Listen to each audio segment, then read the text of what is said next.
Qatar is awakening to its full potential. The land stirs with a keen sense of anticipation as its people keep pace with the rapid changes around them.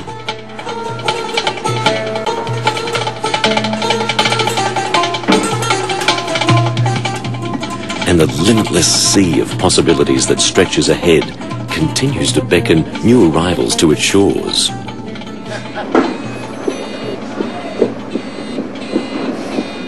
Jeffrey has been working for more than 20 years in Asia. For the past 18 months, however, he's been out of his usual comfort zone, serving as the project manager of Keppel Sager's $1.2 billion project to design, build and manage 4 waste transfer stations and 1 integrated solid waste management centre. When completed, the facility will handle and treat domestic solid waste for the whole of Qatar. Many countries have elements of this project in their solid waste management systems, but this is one of the first times that it's all been put together as one complete project. So it's very visionary. It's looking ahead 10, 15, 20 years into the future of how waste should be environmentally and sustainably managed into the future.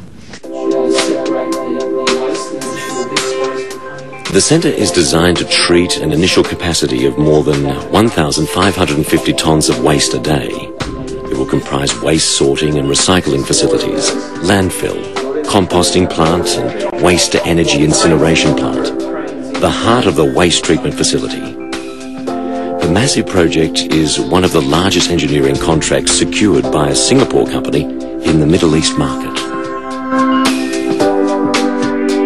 We've got about a dozen Singapore companies that are very active here. There is an extreme acceleration of growth of business potential in Doha itself, in Qatar. So certainly Qatar is a much better market to start off with in the Middle East for those companies that are looking still to finding a base in the Middle East. Qatar is red hot in terms of growth and development prospects. It's not surprising, therefore, that Singapore, which has built its reputation as a financial powerhouse by developing a keen eye for opportunities in other regions, is stepping up its engagement both economically and politically with countries in the Gulf like Qatar.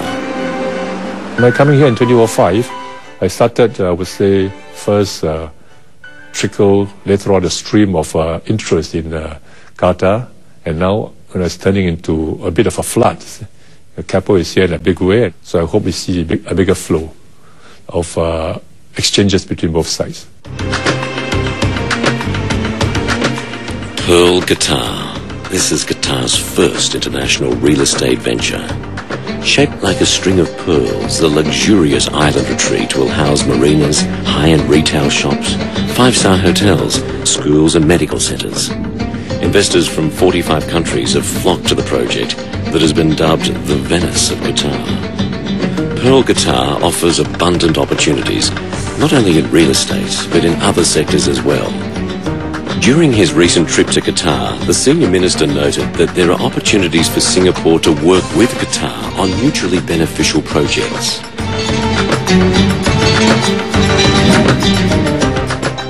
So let me give you some example of this strategic partnership. They are very interested in education. We, of course, have always placed emphasis on education, and they want us to train their principals and their teachers. They want to do joint research with us. One example is research in water and the environment. We are trying to create a financial services center in Singapore and also emphasizing Islamic finance. Qatar, too, is now trying to develop itself into a financial services center. And here again, there are possibilities of a win-win relationships between Qatar and Singapore.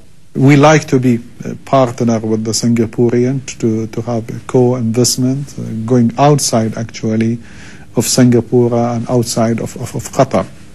The same thing for the Singaporean, they can use us as a platform for the Middle East, because we know better the Middle East than what they do, and they know Asia better than us.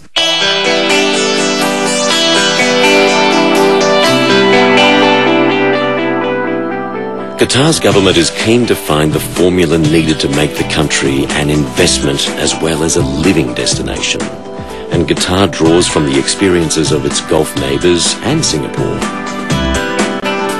The country's Urban Planning and Development Authority, for example, has engaged Sabana to prepare a master plan to guide the physical development of the municipalities of Angkor and Awakra through to 2032. Singapore is quite well known for building comprehensive township where you have integrated facility, be it amenity or community areas, parks, landscaping, and in terms of the infrastructure planning, road network, transportation, we are also quite well known in the world. So that has really helped us in winning our bid for these two jobs. Like Sehong, Narind too is confident of Qatar's future. He thinks that Qatar could see the next real estate boom. But real estate development also has an impact on the costs of raw materials these days. The costs of sand, cement and aggregate, for example, have increased threefold over the last 5 years.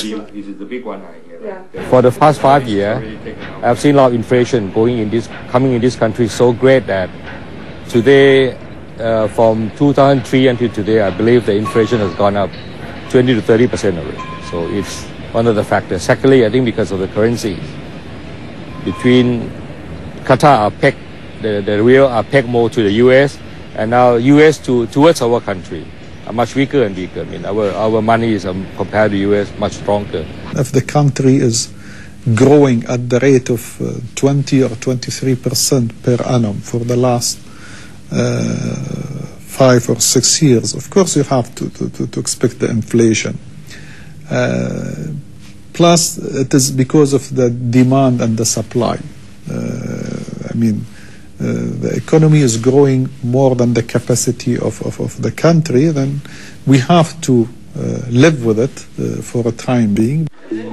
Inflation and rising living costs like rentals are some of the pangs Qatar is now suffering for its stunning growth. The country also presents other unique challenges like its climates and business culture that require some adjustments to be made. Still, for companies operating in Qatar, the returns often far outweigh these minor inconveniences. It's not that easy. It's not that easy because there are a lot of culture, a lot of way of doing business, a lot of. But you need what I call a local partner anyhow to help you out, to make sure that you will be safe in doing business. Actually, to advise you there are a lot of red tape definitely in everywhere in the world. If you come here just to earn your living, earn the money, and then this is not bad. This is not bad because there are not that many places for you to spend your money. So definitely the saving would be huge. In a country where 3/4 of the population is made up of international workers, the staff from Keppel Saggers manages to find their space in this small commune. While this isn't home, those willing to persist will find this pearl of the Middle East confounding at times, but rewarding in its own way.